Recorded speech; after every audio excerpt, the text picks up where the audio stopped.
When work is carried out at a property, you will normally receive an invoice for that work from the supplier or contractor. The supplier will need to be paid for that work, and in turn, you will need to recoup the cost of the work from the landlord. This two-step process is represented in the system by firstly recording the invoice from the supplier that has carried out the work, and secondly, the property expense, which will be charged to the landlord and deducted on their next statement. To record the supplier's invoice, first find the supplier by clicking on the Lettings tab and then Suppliers in the blue submenu, and then click on the Add Invoice button against the supplier.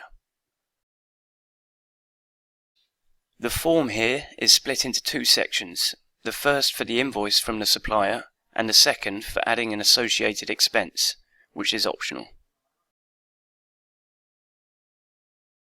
Enter the details of the supplier invoice, with the date and the amount being the only mandatory fields. You also have the option to set this up as a recurring invoice by ticking this box and setting the recurring details here.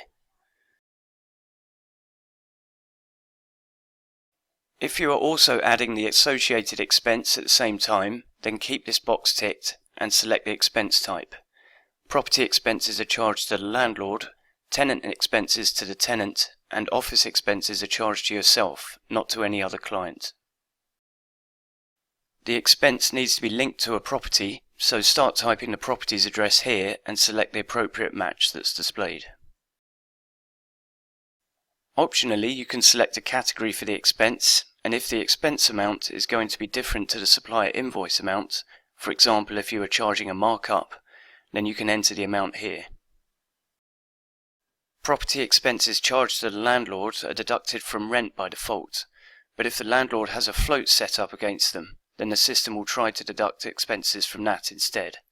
If you do not wish this expense to be deducted from any float, then tick this box. Once the invoice has been created, there are various actions you can perform. If you want to upload a digital copy of the supplier's invoice, then you can here. And when you have paid the supplier, you can mark the invoice as paid here, specifying the payment method and the bank account they were paid from. You can then inform the supplier has been paid by sending a remittance advice letter or email here. If you need to link the invoice to an existing expense, then you can do so by clicking here and then searching for the expense by reference, property, or tenant. A supplier invoice can be linked to any number of expenses and spread across properties if needs be. To add another expense, click here and then enter the expense details as before. As mentioned, the property expense will be deducted on the next landlord statement that you generate, as you can see here.